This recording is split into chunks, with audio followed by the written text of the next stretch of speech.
Hello everyone, this is our first in our lecture series in world history regarding imperialism and the age of industrialization.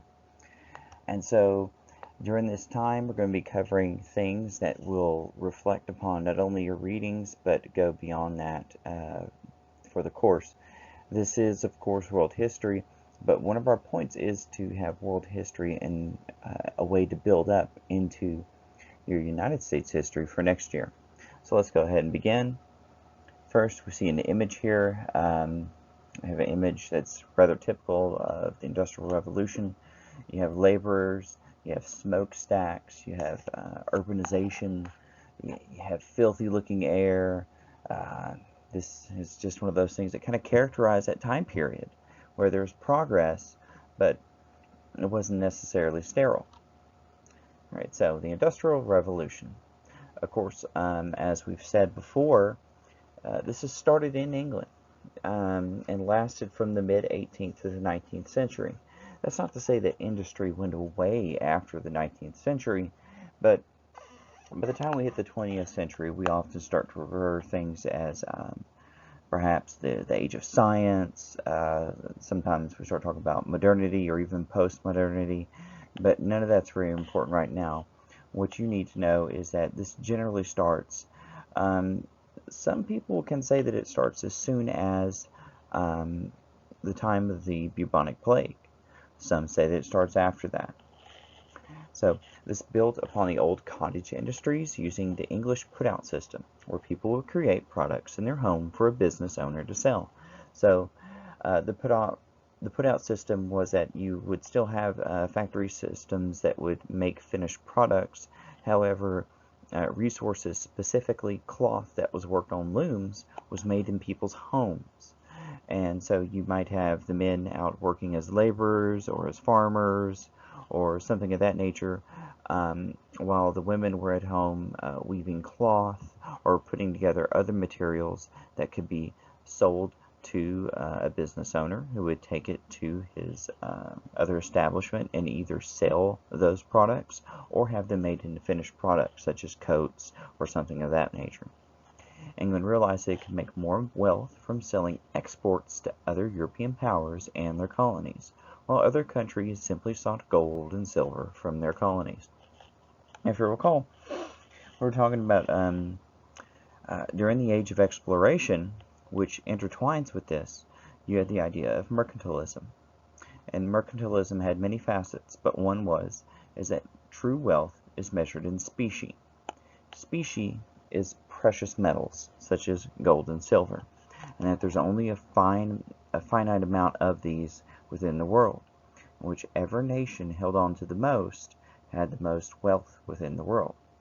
One way to gain specie, especially for a country such as England that did not have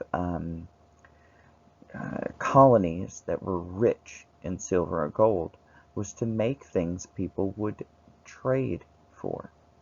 And England caught on very quickly that by selling manufactured goods, specifically those in the textile industry made from wool, that they could make a lot of cash.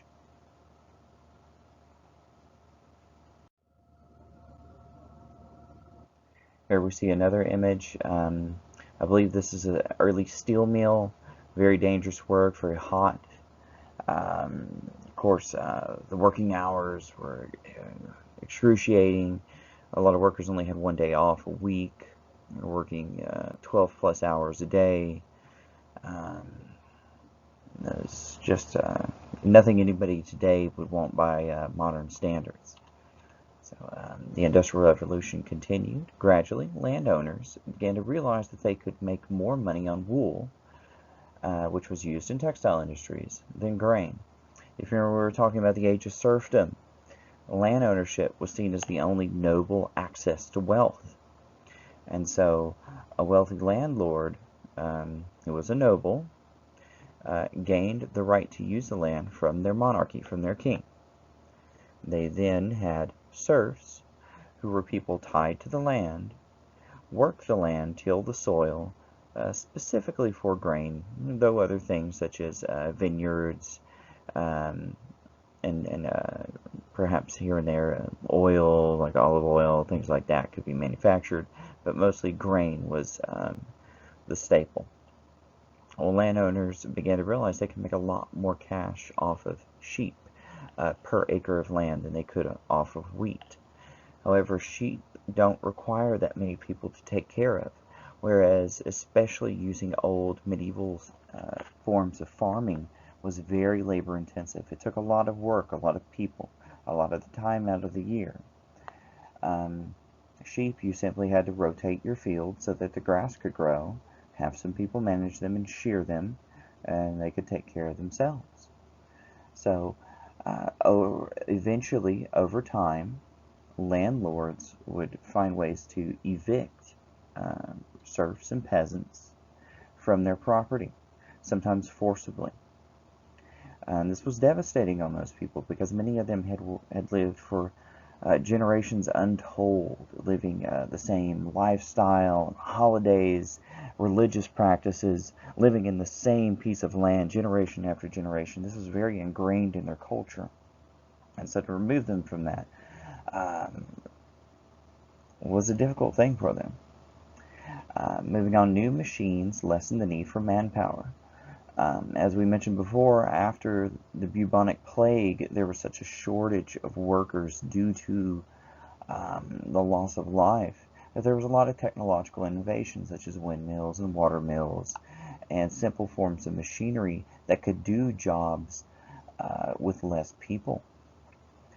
Enclosure laws were passed to deny peasants access to lands that they have used for hundreds of years. As I mentioned before, an enclosure is a way to say, think about if you enclose something, you're fencing it off.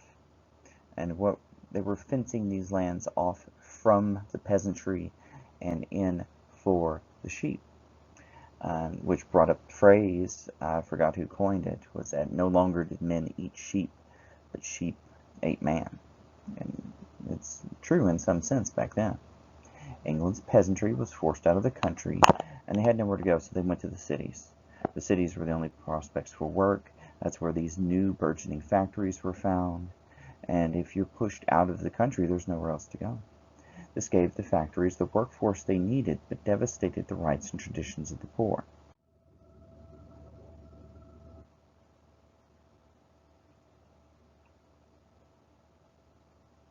During this period, there was a massive shift of the population from rural areas to urban ones instead. So the term for this, of course, is urbanization. With industry comes the growth of cities. Since there was not really any forms of mass transportation or speedy transportation, people had to live next to their workplace, which was a place that was usually dirty, squalid, multiple families living together within one room, stacked multi-story high, often with no running sewage or water, so things are really disgusting and disease-ridden and crime-infested. The development of the steam power and machinery such as the spinning jenny and mechanical looms made England the clothing developer of the world. So yes, these machines would help spin cloths, string, of course, they'll be able to use these to make these into finished goods for cheap cloth to be sold throughout all four corners of the world. This inspired other mechanized industries as well. Of course, we'll see that one of the most obvious examples could be used for exploration and warfare. So we see that devices used for, mechanical parts for firearms and things like that, of course. Coal mining was highly in demand, while forests were depleted, roads created, and canals were developed to aid trade. And of course, a canal is simply a man-made river. Because even though roads are highly useful for us today, and they were to the people back then as well, when it came to freight cargo, heavy materials being shipped from one region to another, the most cost-effective and easiest way to do so was by boat, because it takes when it comes to roads, you have to rely on animal power, and they have to eat and rest, and they can become injured, and they move very slowly compared to what a boat is capable of, especially once you start having steam-powered boats. And as far as deforestation, that's one of the effects of most countries as they go through an industrialization period. We see that today, and we've seen it in the past. For example, whenever Italy had its own personal industrial revolution, they completely depleted themselves of all natural forest. In fact, I know as of 10 years ago, Italy only had one natural forest left, and by our standards, it would be very, very small. The name escapes me.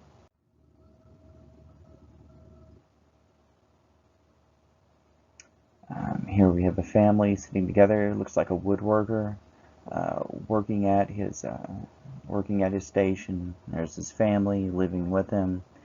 Of course, with industrialization, education will follow, but it was not necessarily a public immediate thing. So children often stayed home or they worked themselves. Cities grew larger and more individuals gained access to commodities that only the rich could have throughout most of history.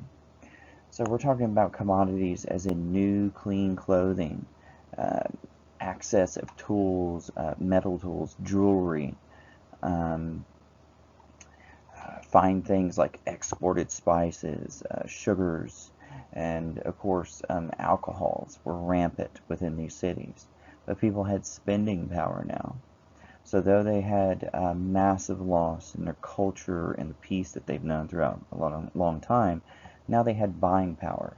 Now they had choice. Whether they knew how to exercise that choice morally or for their own good, well, that's something that's probably going to have to come over time. As I've mentioned in class before, some researchers have pointed out that as peasantry moved into cities and started having buying power, places such as London during the Industrial Revolution had life expectancy rates that were lower than the low point of the Middle Ages. And the reason for that is because sugar and especially alcohol consumption went up so high. People were smoking a lot. And they were inhaling a lot of coal smoke, really dirty, fresh from the earth coal smoke. And so people were extremely unhealthy by today's standards because of the environments and the habits they were living by. Economies shift from agriculturally based industry and commerce.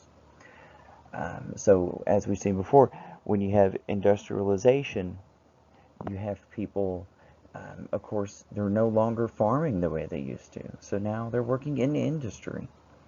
The working class and middle class emerge as serfdom and slavery ends. So that's a bonus there, because serfdom truly is a form of slavery. Though people could not easily be sold as a slave when they were a serf, they were still tied down to land. They still often had very few rights whenever it came to social mobility, education, movement, saying no to certain things such as I don't know, forms of religion or warfare and things like that. Universal male suffrage becomes the norm, and women begin to ask for the same. So remember, suffrage is the right to vote. And we're talking about England here, but other countries start to see suffrage as well as industry takes off. Because with industry comes income. With income comes leisure. And with leisure, people begin to ask for education, forms of entertainment, and they also want to participate in the modes of society that decide their fate, that being government. All right, folks, we're going to end this recording off here, and we'll pick off with more of the Industrial Revolution next time, and I'll talk to you later.